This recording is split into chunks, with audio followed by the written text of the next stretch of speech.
কম বেশি অনেকে শুনেছেন আমি দীর্ঘ 4 বছর কঠিন রোগে আক্রান্ত ছিলাম। আল্লাহ পাক 3.5 বছর আমাকে কলকাতায় একদিন বাদ একদিন ডায়ালিসিস করিয়েছেন। একদিন বাদ একদিন এই নেওরাদিগিরি বাড়ির থেকে কলকাতা সেই মুকুন্দপুর সেখানে ডায়ালিসিস করতে যেতে হয়েছে 3.5 বছর। তারপরে গত 2024 সালের 18 জানুয়ারি আমার কিডনি ট্রান্সপ্লান্ট। দেহে যে দুটো কিডনি আছে দুটি ড্যামেজ। সারা দিন রাত 24 ঘন্টায় 2 থেকে 3 ফোঁটা পেশাব হতো। পানি যা খেতাম সব দেহে জমে যেত। ডায়ালিসিসের মাধ্যম দিয়ে পানি বার করে 3.5 লিটার 4 লিটার 4 লিটার 200 পর্যন্ত পানি আমার দেহ থেকে একদিন বাদ একদিন বেরিয়েছে। এইভাবে ডায়ালিসিস করে করে একেবারে রুগ্ন জীর্ণ জরাজীর্ণ হয়ে গিয়েছিলাম। ওজন হয়ে গিয়েছিল ডায়ালিসিস করতে করতে 46 কেজি। কত বললাম? 46 কেজি। এখন এই যে বেটে গুটে হালকা চেহারা দেখছেন, আল্লাহ এখন ওজনটা ডায়ালিসিসের পরে করেছেন 59 59.5 কেজি। কোথায় ছিল 46, এখন হয়েছে 59.5 59 কেজি। মাঝে মধ্যে হাফ কেজি কম বেশি টেশি হয়। চেহারা হয়ে গিয়েছিল একেবারে কালো আছাঙার। আল্লাহ এখন একটু চেহারার পরিবর্তন ঘটিয়েছে। ডাক্তারি নির্দেশ 1.5 ঘন্টার বেশি যেন বক্তব্য রাখবে না।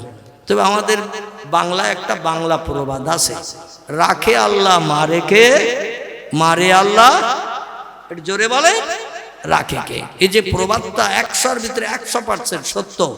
আল্লাহ অধমকি দিয়ে সেটা বাস্তব প্রমাণ ঘটিয়ে দিয়েছেন। যদিও ডাক্তারি নির্দেশ 1.5 ঘন্টা ওয়াজ করা, তবুও বলতে বলতে 2 ঘন্টা 2 ঘন্টা দোয়া করতে 2.5 ঘন্টাও হয়ে যায়। আলহামদুলিল্লাহ আলহামদুলিল্লাহিল্লাযী হাদানা লিহাযা ওয়া মা কুন্না লাউলা আন হাদানাল্লাহ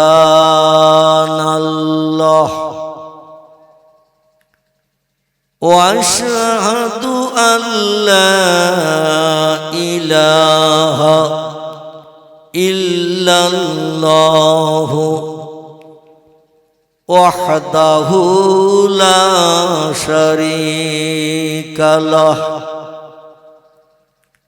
শাহাদাতান মান আমানা বিল্লাহি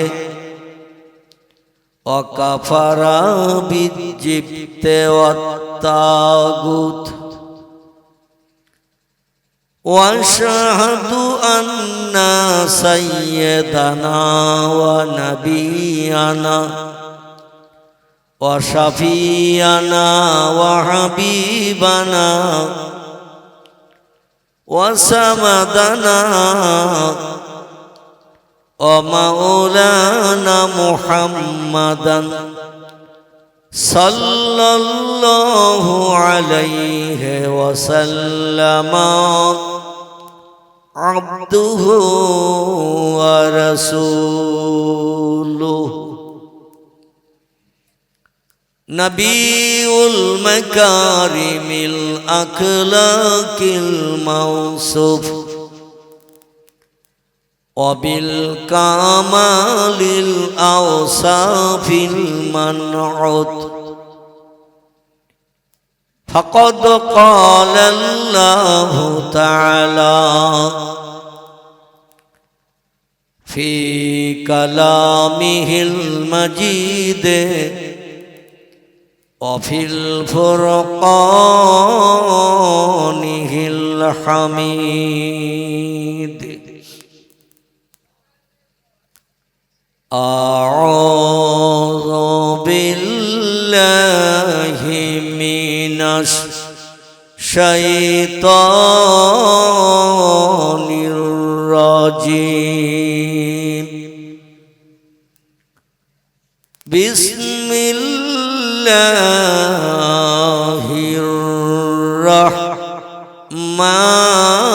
الرحمن الرحيم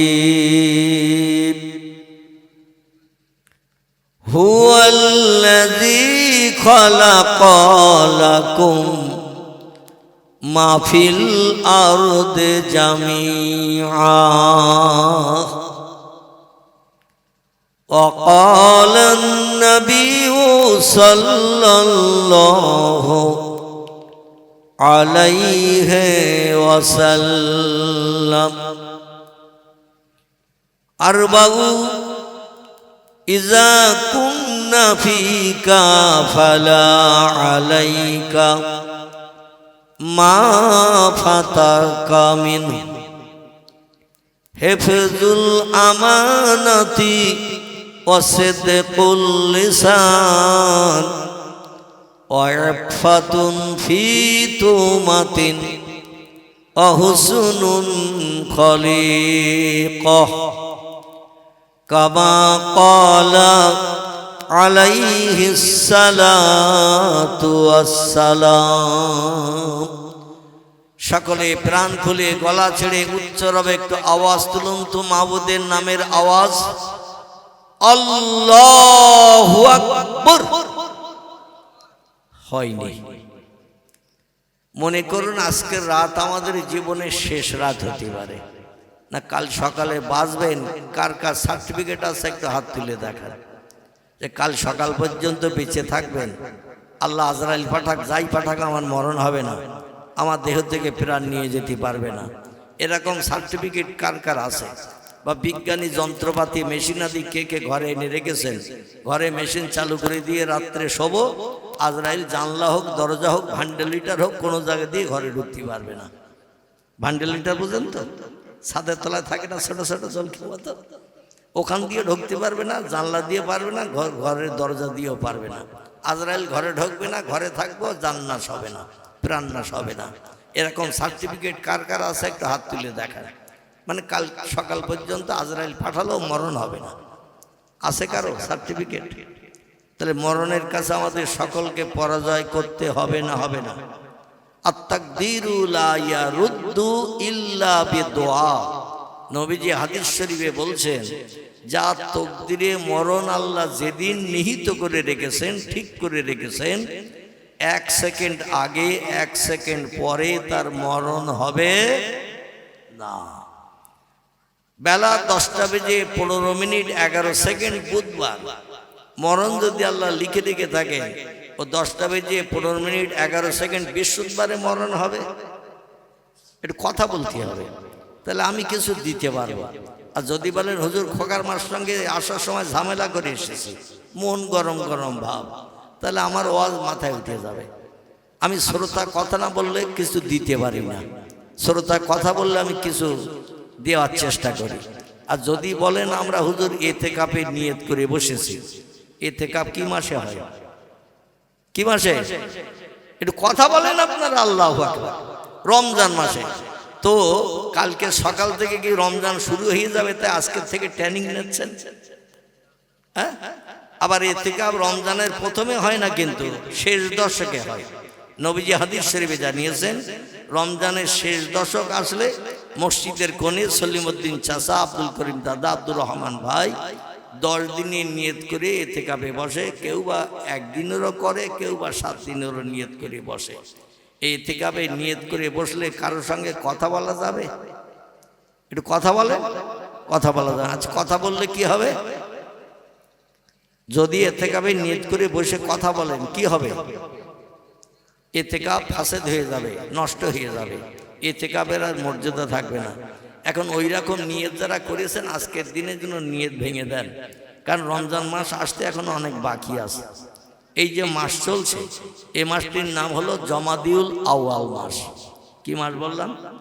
আরবি জমাদিউল আউয়াল মাস এরপরে আসবে জমাদিউল সানি তারপরে আসবে রজব তারপরে আসবে শাবান তারপরে রমজানের গন্ধ পাওয়া যাবে তাহলে এখনো কয়েক মাস বাকি আছে কিনা একটু নিয়ত ভেঙে দেন আমার সঙ্গে একটু কথা বলবেন পয়গম্বর মুহাম্মদুর রাসূলুল্লাহ খুব ভালো করে শুনবেন পয়গম্বর মুহাম্মদুর রাসূলুল্লাহ এক টানা 10 বছর পৃথিবীতে 2 নম্বর একটি দামি মসজিদ আছে ক নম্বর বললাম একটু কথা বলেন 2 নম্বর একটা দামি মসজিদ আছে এই 2 নম্বর দামি মসজিদটির নাম হলো মসজিদে নববী কি নাম বললাম মসজিদে নববী যে মসজিদটা নিজে হাতে পয়গম্বর বানিয়েছিলেন, নবী থেকে নববী নাম করা হয়েছে।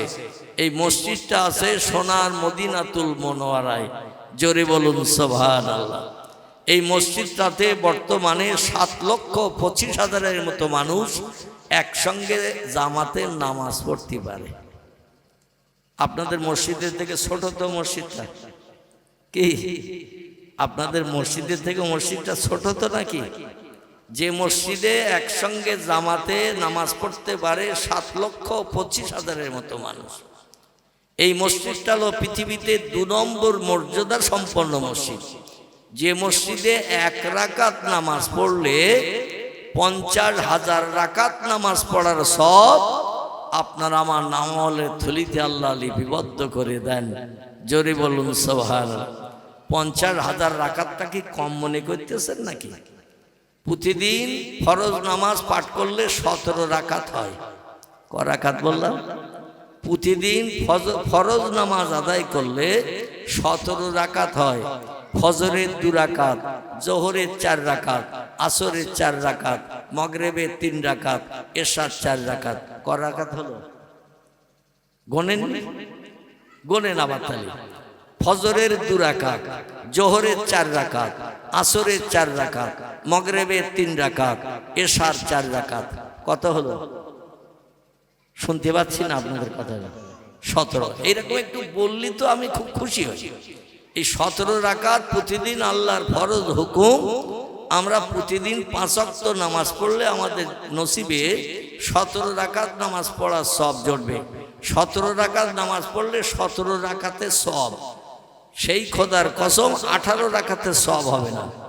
কিন্তু নবীজি যে মসজিদটা নিজে হাতে বানিয়েছেন, এই মসজিদে 1 রাকাত নামাজ পড়লে আপনার আমার নামামলের থলিতে আল্লাহ পাক 50,000 রাকাত নামাজ পড়ার সব লিপিবদ্ধ করে দেবেন।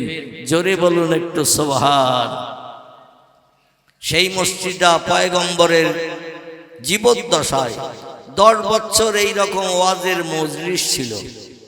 এই যে ওয়াজের মজলিস করেছেন না রাস্তার ধারে, বিশ্ব নবীর জমানায় মসজিদে নববী, যে মসজিদের কথা পূর্বে বললাম, এই মসজিদে নববীতে নবী 10 বছর ওয়াজের মজলিস করেছিলেন। একবার না, ফজরের নামাজের পরে, জোহরের নামাজের পরে, আসরের নামাজের পরে, মাগরিবের নামাজের পরে, কোনোদিন বা এশার নামাজের পরে রাসূল সাহাবীদের এইরকম বসিয়ে নিয়ে ওয়াজ করতেন। নবী একটা উঁচু মেম্বারে, পাথরের মেম্বারে বসতেন। এখন যেমন বক্তারা একটু চেয়ারের ওপরে বসে, আবার স্টেজ করলে স্টেজেও বসে, ওই রকম রসুলের মুখ দেখার জন্য সাহাবীরা পাথরের উপরে পাথর সাজিয়ে একটা স্টেজ বানিয়েছিলেন, যাতে পিছনে সাহাবীরা, হাজার হাজার সাহাবীরা পিছনে থাকতো। তারা 5 ওয়াক্ত বা জামাত নবীর পিছনে নামাজ আদায় করত। রসুল পাক সাল্লাল্লাহু আলাইহি সাল্লাম 10 বছর একটানা মসজিদে নববীর মেম্বারে দাঁড়িয়ে ইমামতি করেছেন। জোরে বলুন একটু সুবহানাল্লাহ। এই মেম্বারে নবী নামাজের পরে মেম্বারে বসে সাহাবীদের দিকে এইরকম তাকিয়ে, বর্তমানের বক্তারা যেমন তাকিয়ে ওয়াজ করে, রাসূল পাক সাল্লাল্লাহু আলাইহি সাল্লাম ওয়াজ করতেন। আল্লাহ নবী যখন কোনো উপদেশের কথা বলতেন, পয়গম্বরের কথা বলছি, নবী যখন কোনো বক্তব্য রাখতেন, সাহাবীরা আনমনা হয়ে গেলে নবী জিজ্ঞাসা করতেন, আমি কি বললাম?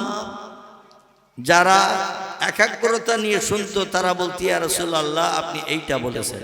যারা আনমনা থাকতো তারা চুপ করে বসে থাকতো। আপনারা যেমন শোনার পরও বসে থাকতেন, আমার কথা শোনার পরও বসে থাকতেছে না, তারা আনমনা হলে চুপ করে বসে থাকতেন। আর যারা সজ্ঞানে শুনতেন তারা সঙ্গে সঙ্গে বলতেন। রসুল একটা কথা সাহাবীদের কাছে এতবার জিজ্ঞাসা করতেন, একটা কথা কতবার? আলহামদুলিল্লাহ। তাহলে আপনাদের গলা একটু সইতেছে দেখতেছে এবার। আল্লাহু আকবার। বক্তা শ্রোতা কথার বিনিময় করলে ওই মজলিসে জজবা তৈরি হয়। আর যে মজলিসে জজবা তৈরি হয়, আল্লাহর আসমানের সমস্ত রহমতের দরজা আল্লাহ খুলে দিয়ে ওই মজলিসে রহমত বর্ষণ করায়। জোরে বলুন সুবহানাল্লাহ। এই জন্য নবী একটা কথা ওদের ব্রেন মগজে মেমোরিতে অ্যাডজাস্ট করার জন্য ব্রেন মগজে ঢুকানোর জন্য একটা কথা 3 বার জিজ্ঞাসা করতেন, 3 বারই সাহাবীরা একই উত্তর দিতেন। আমি আপনাদের কাছে একবার জিজ্ঞাসা করছি, তাও আপনারা কথা বলতে চাচ্ছেন না। একটা কথা যদি 3 বার জিজ্ঞাসা করি আপনাদের অনীহা আসবে কিনা? হুজুর এক কথা 3 বার বলে, এই জন্য আমার 3 বার যাতে বলতে না হয়, একবার বলবো উত্তর দেবেন। আর বিশ্বনবী সাহাবীরা উত্তর দিতেন, এই উত্তর যদি আপনারা দেন নবীর একটা সুন্নত আদায় হবে। কি আদায় হবে? নবীর একটা সুন্নত আদায় হবে। নবী এইভাবে মজলিস করতেন, সেই মজলিস আমরা যদি এইভাবে এখন করি তাহলে নবীর একটা সুন্নত আদায় হবে। নবীর সুন্নত আদায় করলে লাভ কি? আসুন একটা ছোট্ট তথ্য দেই, তারপরে কোরআনে পাক থেকে একটি আয়াত সূরা বাকারা থেকে রেখেছি। পয়গম্বর মুহাম্মদ রাসূলুল্লাহ জবানি একটি সহিহ হাদিস শরীফ আপনাদের কাছে পরিবেশন করেছি, সামনের দিকে এগিয়ে নিয়ে যাব। যেই আপনাদের থলি ভর্তি হওয়া ভাব হবে, একটু উশি উশি করবেন, সঙ্গে সঙ্গে দোয়া করে দেব। রাজি আছেন তো নাকি? যেই থলি ভর্তি হওয়া মতো ভাব হবে, ডান্ডা ছেড়ে যাওয়ার মতো ভাব হবে, মানে থলির ডান্ডার যা চাগানোর ক্ষমতা তার থেকে বেশি মাল যদি থলিতে ঢোকানো হয়, কিছু দূর যেতে না যেতে ও আংটা ডান্ডা ছিঁড়ে যায় না? এখন খুব বেশি ওয়াজনসিয়াত দেব না, আর খুব বেশি দিলে বাড়ি পর্যন্ত পৌঁছাবে না। এই জন্য আমি সীমিত কিছু তথ্য, কিছু কথা আপনাদের কাছে পরিবেশন করব। আল্লাহ নবী বলছেন, মান আহাব্বা সুন্নতি ফাকাদ আহাব্বানি ওয়া মান আহাব্বানি কানা মাই ফিল জান্নাহ কামা ক্বালা আলাইহিস সালাতু ওয়াস সালাম। আল্লাহ নবী বলেন, আমার অবর্তমানে কিয়ামত পর্যন্ত পৃথিবীতে আমার আদর্শের অনুসরণ অনুকরণ যারা করবে, সেই লোকটি যেন আমি মুহাম্মদ আমারে ভালোবাসলো। আর যে লোকটি অমান আহাব্বানি, যে লোকটি আমারে ভালোবাসলো, কানা মাই ফিল জান্নাহ, সেই লোকটার আমি আল্লাহর বেহেশতের ভিতরে এক জায়গায় বসে বসে সুখ ভোগ করব। একটু চিল্লায় বলা যাবে কি সুবহানাল্লাহ? নারায়ে তাকবীর, নারায়ে তাকবীর। আল্লাহর টোটাল জান্নাতের ভিতরে কোটি কোটি কোটি কোটি বিঘা জমি দিয়ে আল্লাহ জান্নাত বানিয়েছেন। জান্নাত যে কত বড় আমাদের মগজের আইডিয়ারে সেটা ঠিক করা সম্ভব হবে না। মোটামুটি আপনাদের বোঝার জন্য একটা তথ্য দিচ্ছি। পৃথিবী থেকে কম আমল করে একজন ব্যক্তি আল্লাহর কাছে হাসরে হাজিরি দেবেন, তবে লোকটার অপরাধমূলক কাজ কম।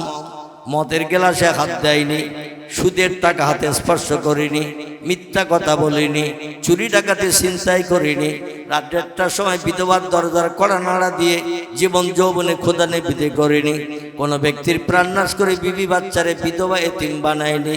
লোকটা খারাপ কাজ করতো না, তবে ভালো কাজও খুব একটা করতো না, মসজিদ মুখও হতো না, শুক্রবারের দিন জুমার দিন জুমার নামাজও পড়তো না, মুয়াজ্জিন 5 ওয়াক্ত মসজিদ আজান দিত, মসজিদেও যেত না। তবে তার খারাপ কাজ নেই। লোকটা কোরআন তেলাওয়াত করতো না, জিকির আজগার করতো না, তাসবিহ তাহলিল পাঠ করতো না, দান সাদকা করতো না, গরিব এতিমের বিপদে পাশে দাঁড়াতো না। ভালো কাজ যেগুলো সেগুলো তার খুব একটা নাই, তবে খারাপ কাজও লোকটা করেনি। মদের গ্লাসে হাত দেয়নি, সুদের ব্যবসা করেনি, সিনেমা যাত্রায় যায়নি, রেডিও টেলিভিশন ভিডিও নিয়ে আনন্দ ফুর্তি করেনি। ওই লোকটা গরিব এতিমের হক ফাঁকি দিয়ে খায়নি, কোনো নারীর ইজ্জত লুণ্ঠন করেনি, বিধবার দরজার কড়া নাড়া দিয়ে চরিত্র নষ্ট করেনি, কোনো ব্যক্তির প্রাণ নাশ করে বিবি বাচ্চারে বিধবা এতিম বানায়নি, মিথ্যা কথা বলেনি। লোকটার খারাপ কাজ যেমন নেই, ভালো কাজও তেমন নেই। তবে আল্লাহর অফুরন্ত রহমত, কোনে একদিন কি মনে করে বাড়ির পাশে জলসা হচ্ছিল, মাথায় টুপি দিয়ে পায়জামা পাঞ্জাবি পরে জলসা এসে একটু বসেছিল বা পাশে দাঁড়িয়েছিল বা জলসার আশেপাশে দাঁড়িয়ে দাঁড়িয়ে শুনছিল। মোল্লা মৌলভী সাহেব বলছিল, আল্লাহর একত্ববাদের ভাষা কলেমা শরীফ একটু পড়ে নাও। মাঝে মাঝে ওয়াজ নসিহতের মজলিসে নবীর মহব্বতে বক্তারা দরুদ শরীফ পড়ায় না। বক্তারা মাঝে মাঝে মিলাদ মাহফিল ওয়াজ নসিহত শুরু করার আগে দেখবেন একটু কলেমা শরীফও পড়ায় না। পড়াইতো নাকি? আলহামদুলিল্লাহ। আমার ভাইরা, আলেম ওলামারা কলেমা পড়ছে, শ্রোতারাও সেই সঙ্গে পড়ছে। কলেমা হলো বেহেশতের চাবি, নামাজ হলো বেহেশতের চাবি। মাফাতিহুল জান্নাতে লা ইলাহা ইল্লাল্লাহ মুহাম্মাদুর রাসূলুল্লাহ। একটা হাদিস শরীফ এসেছে বেহেশতে যাওয়ার চাবি হলো, দরজা খোলার চাবি হলো কলেমা। আর একটা হাদিস এসেছে as-salatu মিফতাহুল জান্নাহ, জান্নাতের দরজা খোলার চাবি হলো নামাজ। দুটি হাদিসে দুই রকম তথ্য এসেছে। যাই হোক, আল্লাহর নবীর প্রিয় সাহাবী যার নাম হযরতে ওসমান গনি রাদিয়াল্লাহু আনহু, বিশ্ব নবীর প্রিয় জামাই ছিলেন যিনি, নবীজির জামাই ছিলেন হযরতে ওসমান গনি। এই ওসমান গনি নবীজির দুটি মেয়ে পরস্পরাই বিয়ে করা জমা থাকে। জমা থাকলে কোনো খারাপ কাজ করতে গেলে বিবেকে বাধা দেবে। হুজুরের কাছ থেকে এই কথাটা শুনেছিলাম। আর মাইকে আওয়াজ হচ্ছে, গাছপালা ভেঙে যদি এক গ্রাম থেকে আরেক গ্রামে যায়, ওই আওয়াজ কোনোদিন ফিরিয়ে আনার চেষ্টা করলে আনতে পারবেন? কিন্তু এক কথা দুবার তিনবার শুনে যদি মেমোরিতে জমা করেন, ওটা ভবিষ্যতে কাজে লাগবে। জোরে বলুন একটু সুবহানাল্লাহ। নবীজির প্রথম মেয়ের নাম ছিল জাইনাব। খুব ভালো করে আচ্ছা, এই মাথাটা একটু নিচে করতে হবে, এই মাঝখানে মাথাটা। অনেকের মুখ আমি দেখতে পাচ্ছি না, মাঝখানে তো ভাইরা খুব একটু বসে নেই, ভিজে জায়গা বলে। ওর নিচে করো, অনেক নিচে করো। মানে শ্রোতার আমি মুখ দেখতে পারবো না, শ্রোতা আমার মুখ দেখতে পারবে না। এ তো মানে সেই অন্ধকারে ওয়াজ করার মতো হবে, ঠিক কিনা ভাই? আপনারা দেখতে পাচ্ছেন আমারে? এই পাশের লোকেদের অসুবিধা হচ্ছে এইটার জন্য। একটু নিচে করো। পয়গম্বর মুহাম্মদ রাসূলুল্লাহর মেজ মেয়ের নাম ছিলেন হযরতে রোকায়া। আল্লাহর নবী রোকায়াকে বিয়ে দিয়েছিলেন হযরত ওসমান গনির সঙ্গে। রোকায়া রোগগ্রস্ত অসুস্থতা হয়ে কিছুদিন ঘর কন্যা করার পরে, ঘর সংসারের পরে ইন্তেকাল করলেন। সকলে পড়ুন ইন্না লিল্লাহি ওয়া ইন্না ইলাইহি রাজিউন। কোন ইমানদার মুমিন মুসলমান যদি মারা যায়, যখনই শুনবেন অমুক মারা গেছে, কোরআনের এই দোয়াটা আপনারা পাঠ করবেন, ইন্না লিল্লাহি ওয়া ইন্না ইলাইহি রাজিউন। এটা পড়লে আল্লাহ পাক বড় খুশিতে বাগ হয়।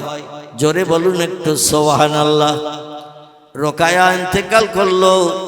ওসমান গনি প্রতিদিন 5 ওয়াক্ত মসজিদে নামাজ আদায় করতে যায়। দেশটির নাম হলো মদিনাতুল মুনাওয়ারা। কি নাম বললাম? মদিনাতুল মুনাওয়ারা। বিশ্বনবী জন্মগ্রহণ করেছেন মক্কা মুকাররমায়। মক্কা মুকাররমায় জন্মগ্রহণ করে এক টানা 53 বছর মক্কা মুকাররমায় বসবাস করেছিলেন। কত বছর বললাম? 53 বছর পর্যন্ত একটানা মক্কা মুকাররমায় বসবাস করেছিলেন। 53 থেকে 63, এই 10 বছর। 53 থেকে 63 ক বছর হয়? ক বছর? 10 বছর। এই 53 থেকে 63, এই 10টা বছর আল্লাহর পয়গম্বর আল্লাহর হুকুম তামিল করে মাতৃভূমি মক্কা ছেড়ে দিয়ে ইয়াসরিবের দেশে হিজরত করে গিয়েছিলেন। এক জায়গা থেকে আরেক জায়গায় যে বসবাস করা, একে আরবি ভাষায় বলা হয় হিজরত। স্থান পরিবর্তন করে আরেক জায়গায় যে বসবাস করা, একে বলা হয় হিজরত করা। আল্লাহ বললেন আপনি মক্কায় থাকবেন না, মক্কায় থাকলে আপনার প্রাণনাশ করবে আপনজন আত্মীয় স্বজনেরা। কারবা নাম আবু লাহাব, কারবা নাম আবু জেহেল, কারবা নাম উমাইয়া বিন খলফ, কারবা নাম আবু সুফিয়ান, কারবা নাম উতবা, কারবা নাম উতাইবিয়া, কারবা নাম এমন করে নাজ্জার, কারবা নাম আবু সুফিয়ান। বিখ্যাত কুরাইশ লিডার নেতারা আপনার প্রাণ নাশ করে দেবে দিনে দুপুরে। ওরা এই মিটিং করেছে কাবার চাতলে বসে। এই জন্য আপনি যদি এখনই ওদের হাতে প্রাণ নাশ হয়ে যান, কিয়ামত পর্যন্ত ইসলাম দুনিয়ায় আর টেকবে না। এই জন্য আপনাকে আমি এখনই প্রাণ নাশ হতে দেব না।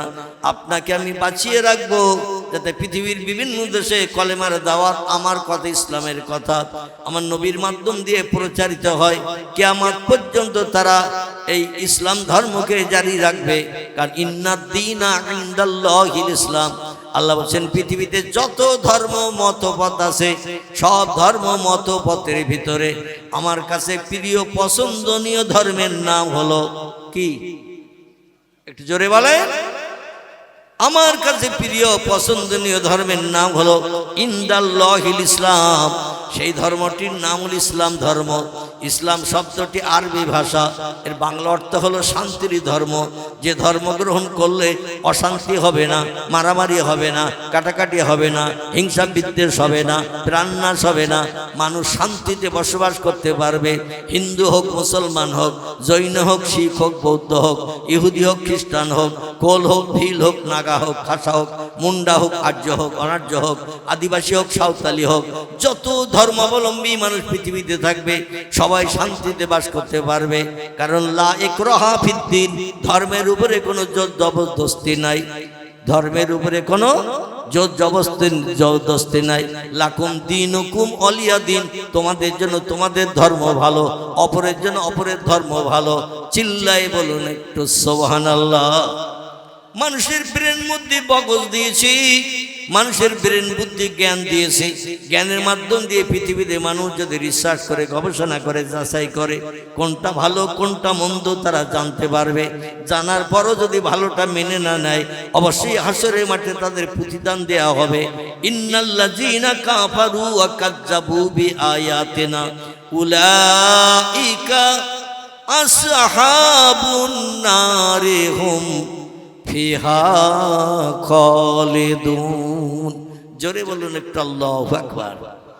আল্লাহ বলছেন, নিশ্চয়ই যারা আমাকে স্রষ্টা বলে মান্যতা দিল না, প্রভু বলে স্বীকারোক্তি দিল না, ও কাজ্জাবু বিআয়াতিনা, আমার কোরআনের কথাগুলোকে যারা মিথ্যা বলে ধারণা করলো, শকসভা সন্দেহ পোষণ করলো, উলাইকা আসহাবুন নার, তাদের উপযুক্ত শাস্তি শিক্ষা দেওয়ার জন্য আমি একটা নরক অগ্নিকুণ্ড জাহান্নাম বানিয়ে রেখে দিয়েছি।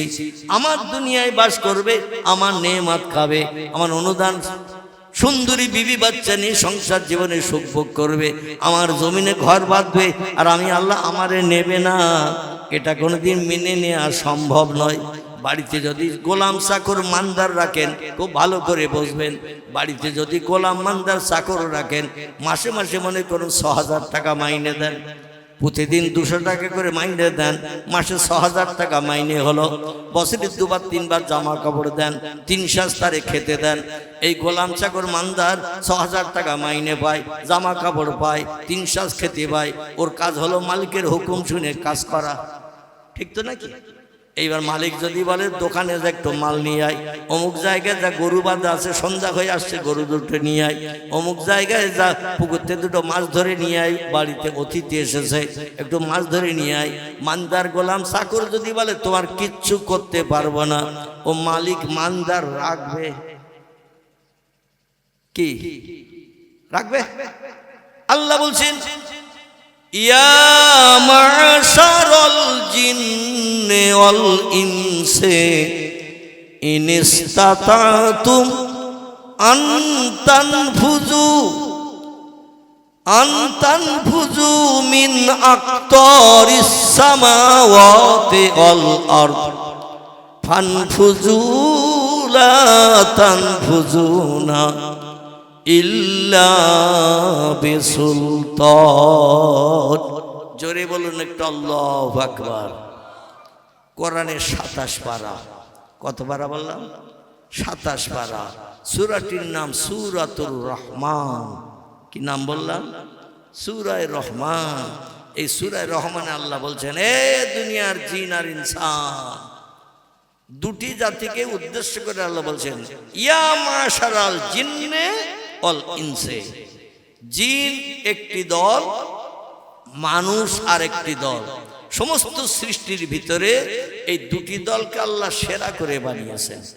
জিন পৃথিবীতে আগে এসেছে, মানুষ পরে এসেছে। জিনদের বানানো হয়েছে আগুন দিয়ে, মানুষ বানানো হয়েছে পচা কাদামাটি দিয়ে। খুব ভালো করে বুঝবেন, জিনেরা পৃথিবীতে আগে এসেছে, মানুষ পরে এসেছে। আচ্ছা, আমরা জিন দেখতে পাই? কিন্তু যে রোগীর উপরে আসর করে সে কিন্তু দৈনন্দিন দেখতে পায়। জিন যখন কোনো রোগীর উপরে আসর করে, তার কাছে যখন আসে দেখবেন ও বেহুশ হয়ে যায়। আর জিনেরা হলো অধিকাংশ সব খোদাদ্রোহী ব্যভিচারী।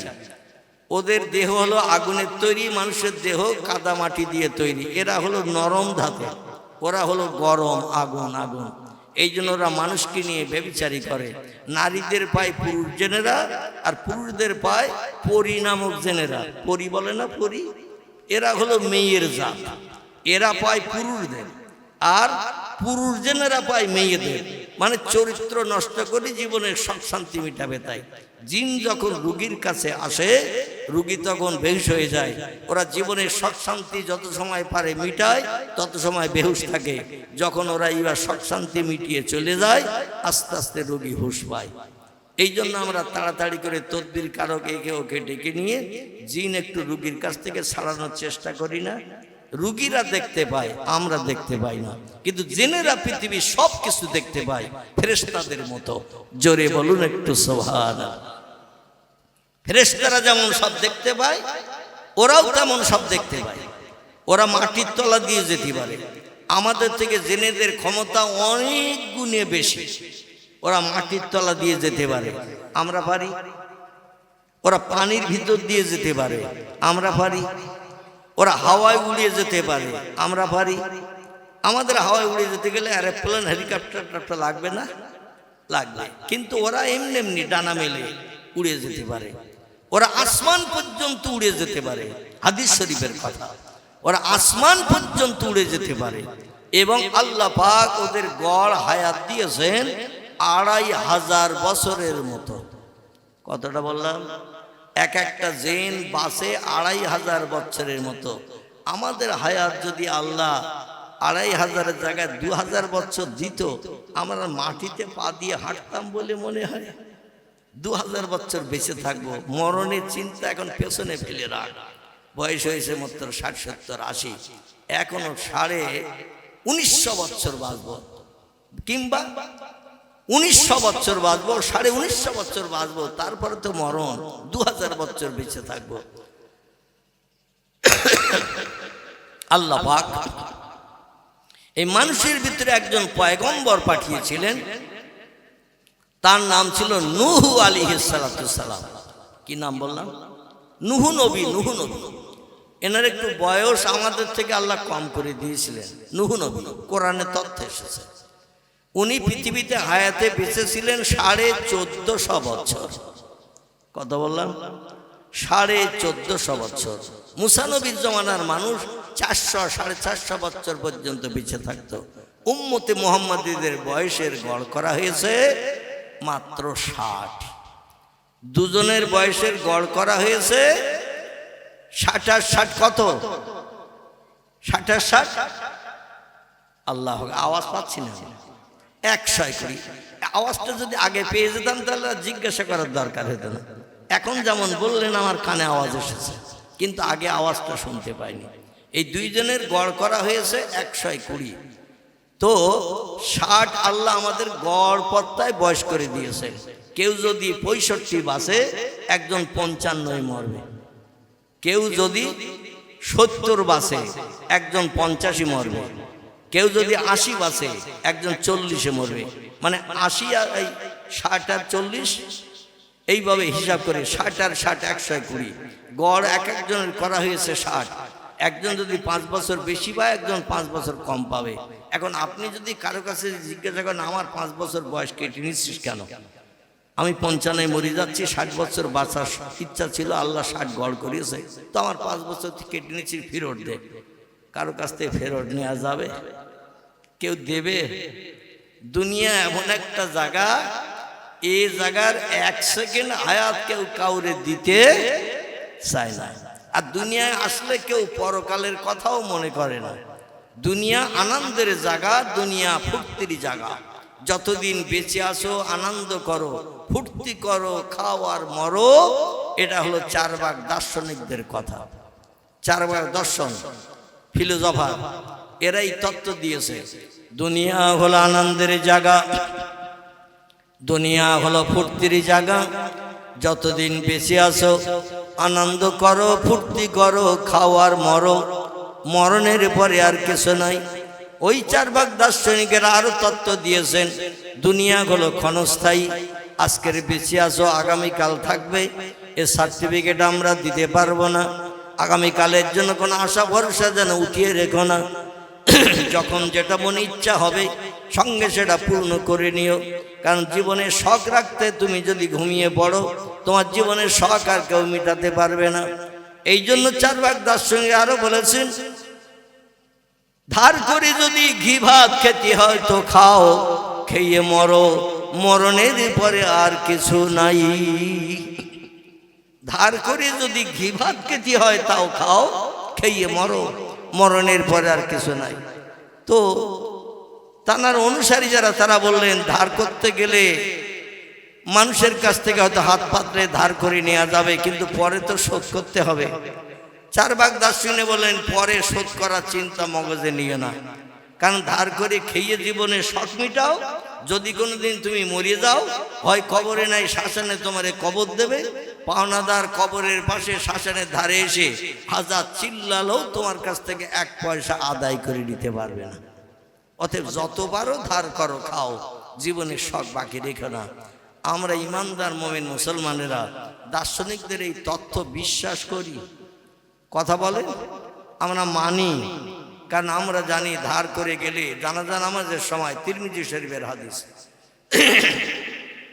পয়গম্বর মুহাম্মদ রাসূলুল্লাহ সাল্লাল্লাহু আলাইহি ওয়াসাল্লাম জানাচ্ছেন, যখন কোনো মরণাপন্ন ব্যক্তিকে মৃত্যু শয্যায় শায়িত হওয়া খাটিয়ায় লাশ গোসল করে কাফনের কাপড় পরিয়ে সামনে রেখে যখন মানুষ কাতারে দাঁড়িয়ে যায় জানাজা নামাজ পাঠ করার জন্য, আপনজন আত্মীয় স্বজনদের জিজ্ঞাসা করে তোমার বাপ তোমার মা কি ধার দেনা টেনা করেছিল কোথাও? নবী বলছেন যদি কোনো দেনদার ব্যক্তি মারা যায় তার দেনার দায়িত্ব কোনো ব্যক্তি কাঁধে তুলে না নেওয়া পর্যন্ত যেন জানাজা নামাজ সুসম্পন্ন করল। হাসরের মাঠে ওই লোকটি সব থেকে বড় বিপদে পড়বে যে লোকটা ঋণগ্রস্ত হয়ে দেনদার হয়ে হাসরে হাজির হবে। পাওনাদার সেদিন তার পাওনা টাকা চাইবে, লোকটা যদি টাকা পয়সা দিয়ে খুশি করতে না পারে গায়ের গোশতগুলো কেটে দিতে হবে, ছাড়ার নাই। পাওনাদার যদি খুশি না হয় গায়ের গোশত কেটে দিতে হবে, সেদিন কিন্তু পাওনাদার ছাড়বে না। এই জন্য নবী বলছেন ঋণের দায়িত্ব ছেলে মেয়ে আপনজন আত্মীয় স্বজন যত সময় কাঁধে তুলে না নেবে কোনো ইমাম সাহেব যেন জানাজা নামাজ না পড়ায়। আর বিজ্ঞানে বলছে যত পারো ধার করো আর খাও, মরণের পরে আর দেনা পরিশোধ করতে হবে না।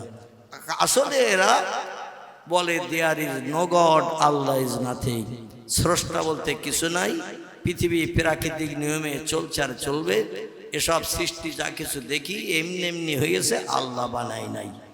জোরে বলুন একটু নাউজুবিল্লাহ। আল্লাহ বলছেন খলাকাস সামাওয়াতি ওয়াল আরদ, আকাশ বানিয়েছি আমি, জমিন বানিয়েছি আমি, জমিনে যা কিছু সৃষ্টি আছে গাছপালা কীটপতঙ্গ জীবজন্তু সব আমি আল্লাহ কোন শব্দ দিয়ে বানিয়েছি? ইন্নামা আমরুহু ইযা আরাদা শাইয়ান আইয়াকুলা লাহু কুন ফায়াকুন। চিল্লাই বলুন একটু আল্লাহু আকবার। কোরআন পাকের 22 পারা, এই 22 পারার শেষে আল্লাহ একটা সূরা কোট করে দিয়েছেন।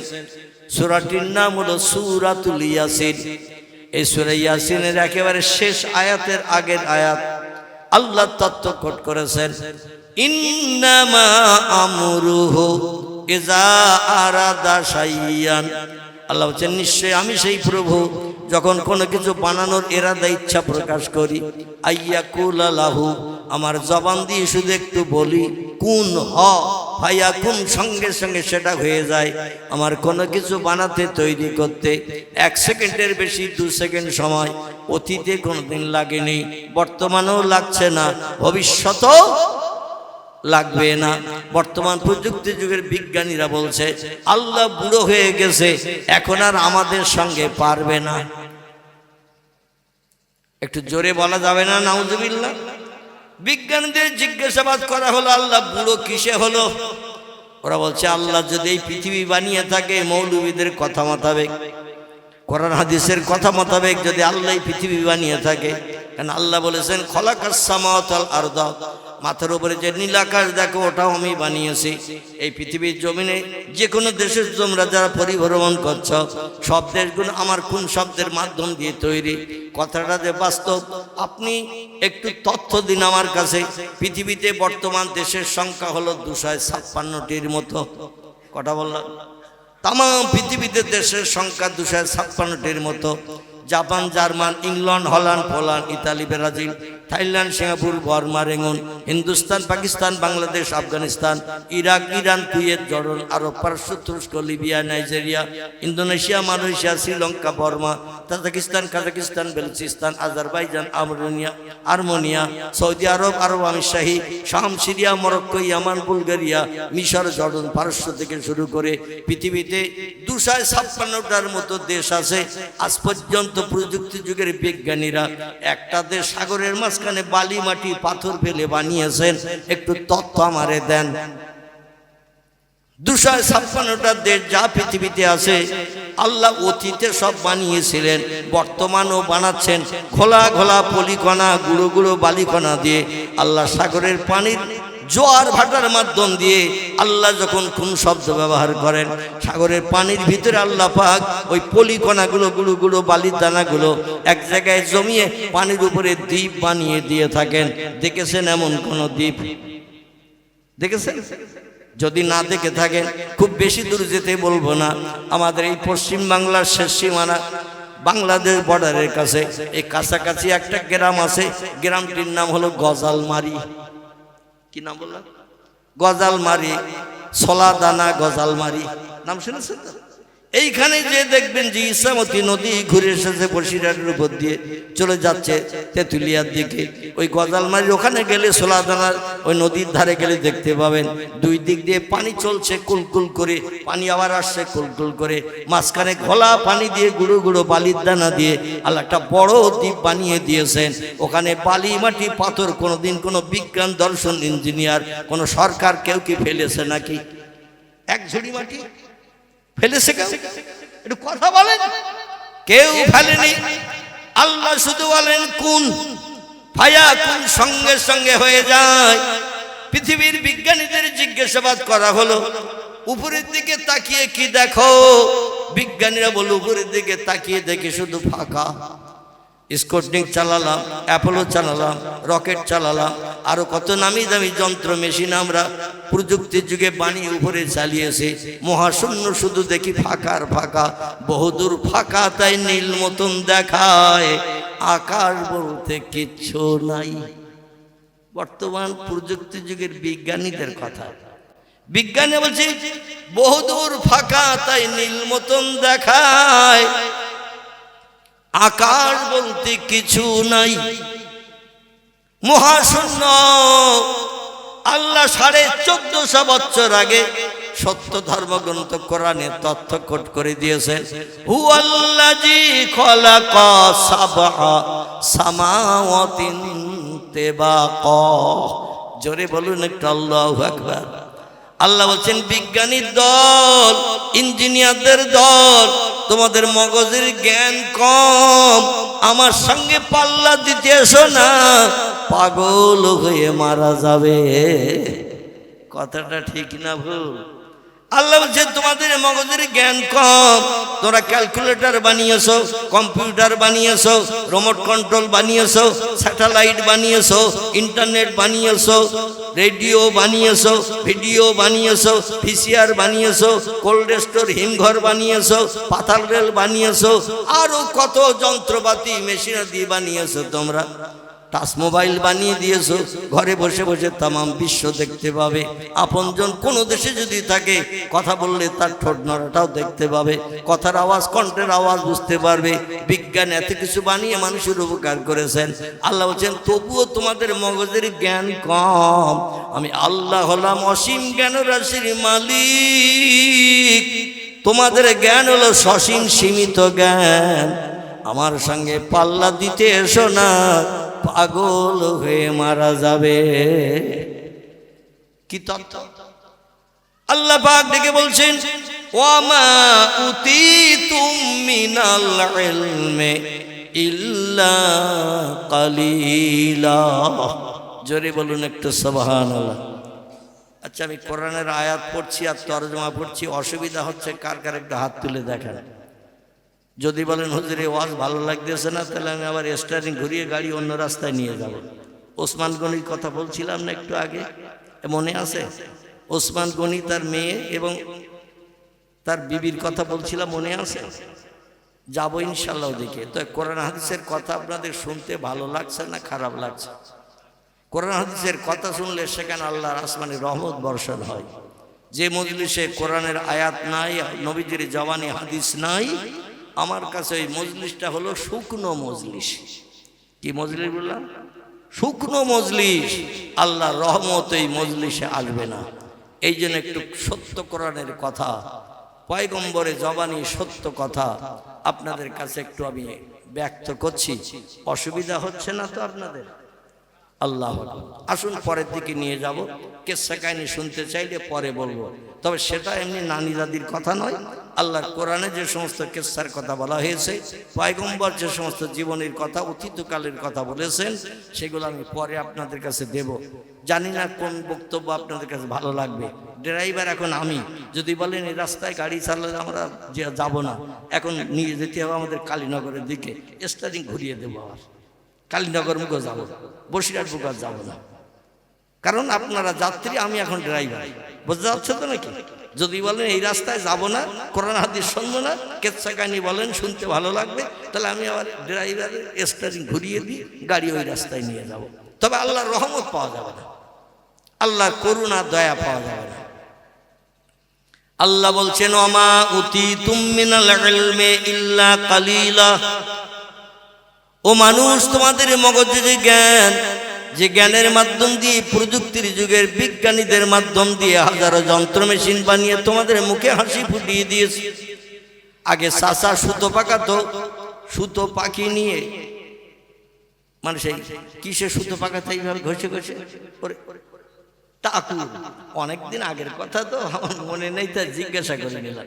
এই টাকুরি সুতো আগে পাকে নিত, নিয়ে টাকুরি আবার মানে জড়িয়ে নিত, নিয়ে আবার নতুন সুতো 5-7 খেয়ে ওগুলো আবার নিয়ে আবার একটু পাক দিত, এইভাবে ঘষে আবার সুতো যেই ভালো পাক হয়ে যেত আবার টাকুরে গটিয়ে নিত। তারপরে এইবার জাল বুনতো, খচ্চির ভিতরে সুতো পুড়িয়ে খোসা খস গিরু টানত। ঠিক কি না? বিজ্ঞান এখন সরাসরি জাল বুনে দিচ্ছে, টাকুরি আর সুতো পাকাতে হবে না, খচ্চি দিয়ে আর জালের ফাঁস গিরু দিতে হবে না।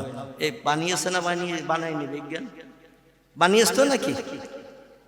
এখন পুকুর কাটার জন্য ঝুড়ি কোদাল আর লোক লাগবে না, জেসিবি গাড়ি নিয়ে 5 ঘন্টা 7 ঘন্টা আপনি হাতলে করে মাটি কেটে দেবেন, 50টা জনের যে কাজ করবে 8 ঘন্টা জেসিবি তার থেকে বেশি কাজ করে দেবে।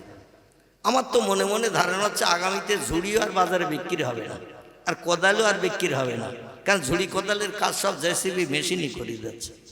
ঠিক বলছি না ভুল বলছি?